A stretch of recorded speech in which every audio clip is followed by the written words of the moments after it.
3:17 p.m. BSTThe, Sunshine Double, tournaments, back-to-back Indian Wells and the Miami Open that basically spanned the entire month of March, are in rearview mirror now, and both the ATP and WTA turned their eyes east, toward the upcoming European clay court season.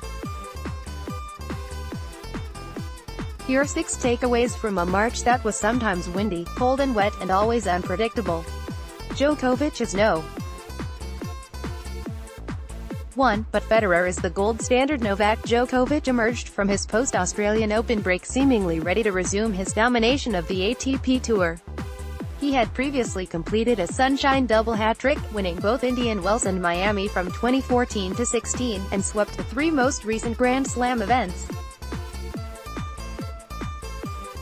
But he admitted he wasn't well prepared for the month and, as head of the Player Council, had spent considerable time working on ATP politics. More on that later.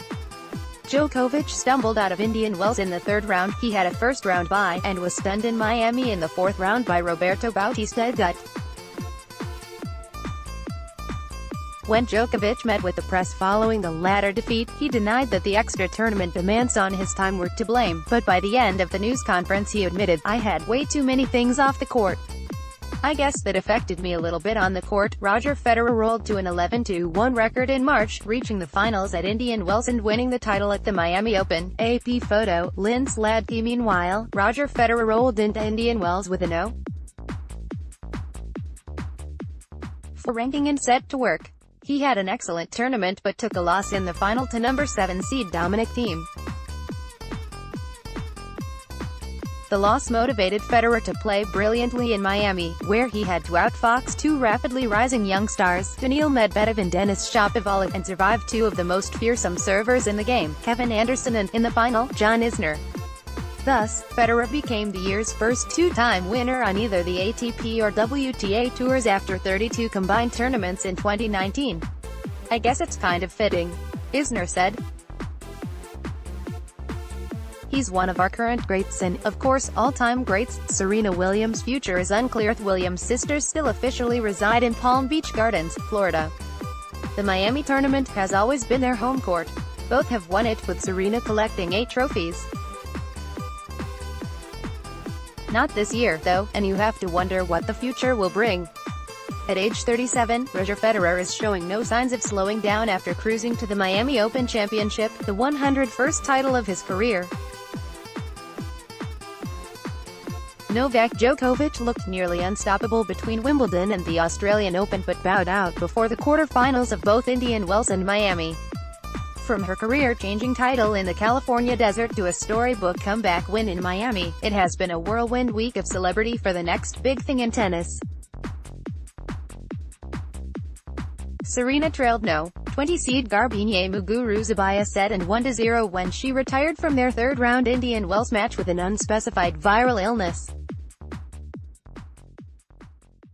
In Miami, she was pushed to 3 sets in her first match and withdrew from the tournament before her 3rd-round meeting with No. 18 seed Chang Wang. The tournament made the announcement in a press release that quoted Williams, who cited a knee injury but provided no details about the nature of the injury, its severity, or how and when it had occurred. Williams has retired from 2 of the 3 events she has played this year. Back in 2015, Williams' bid for a calendar year Grand Slam was halted in a dramatic upset by heavy underdog Roberta Vinci in the semifinals of the U.S. Open. Williams ended her 2015 season with that match. At that time, her coach, Patrick Mouratoglou, told Britain's The Telegraph, "The cartilage in her knees is not gone, not all of it, but a big part." Mouratoglou said in Miami that Williams will play next in mid-May at the Italian Open, which begins 2 weeks before the French Open. Last year, Williams withdrew from the French Open before her 4th-round meeting with Maria Sharapova, due to a pectoral muscle injury. The ATP's next generation has arrived. All the hype the ATP has whipped up with its. By the end of March, 3 frontrunners had emerged from the impressive fleet of rising stars. 20-year-old Stefanos Tsitsipas, who moved up to No. 8 on Monday, and Canadian teenagers Felix Auger-Aliassime, 18, and Shapovalov, 19. Auger-Aliassime reached the third round in Shapovalov the fourth round at Indian Wells, and both belted their way to the semi-finals in Miami. Shapovalov knocked off Tsitsipas via a third-set tiebreaker in their fourth-round battle in Miami, then eliminated another next-gen standout, Frances Tiafoe, before Roger Federer dispatched him in the semis. Auger-Aliassime and Shapovalov may be creating the premier fraternal rivalry of the next decade. As Shapovalov said of his countrymen in Miami this week, "Every time I see him win, I'm like, come on, let me try to win as well, and see how far we can get together. It's just a healthy thing we have had since juniors. We're always constantly competing. I think it's just so great for us and so great for the country." Bianca Andreescu's run to the Indian Wells title was one of the most memorable stories of March. EPA, Rona Wiseth WTA is wide open. Most riveting story in March was the emergence of 18-year-old Canadian Bianca Andreescu, who became the first wildcard entrant to win Indian Wells. She was also the 13th different woman to win a tournament this year. While the men could not keep their one-title streak going in Miami as a result of Federer's second title of 2019, the women did, thanks to champion Ashley Barty. There was plenty of reason to suspect that a high-value name, a Naomi Osaka, Serena Williams or Petra Kvitova, might not take either of those titles, but who could have predicted this outcome? Andreescu backed up her Indian Wells title with an excellent run in Miami, beating No.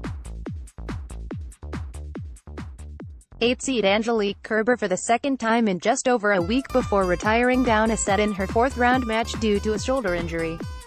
Barty, meanwhile, wrote one of the great feel-good stories in Florida, capping her difficult, complicated journey from burned pop prodigy to Miami champion and new resident of the top 10, all the winners of hardcourt WTA tournaments so far this year have been 22 or under, leading 27-year-old Karolina Pliskova, whom Barty beat in the Miami Open finals, to say, "I think they are going for it.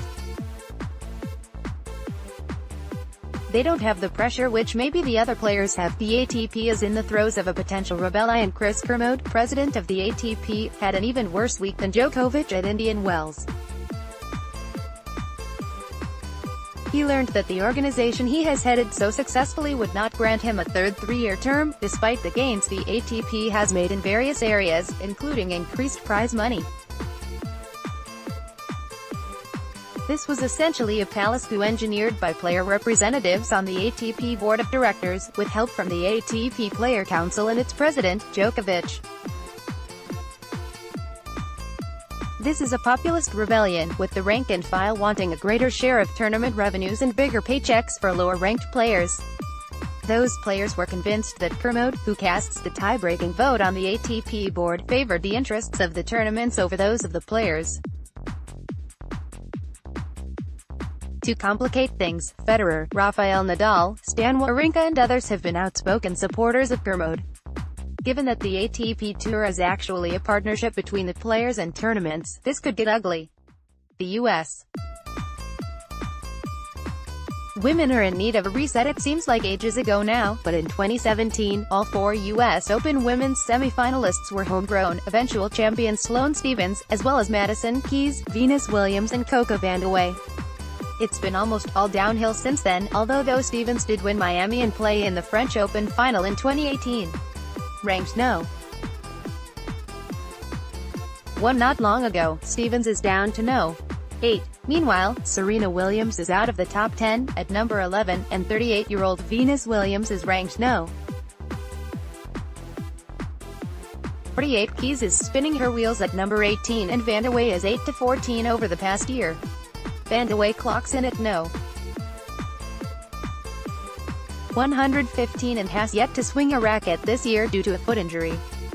The best U.S. female performer in March, Venus Williams, was the only American woman to get as far as the fourth round at either event, and she did it in both tournaments.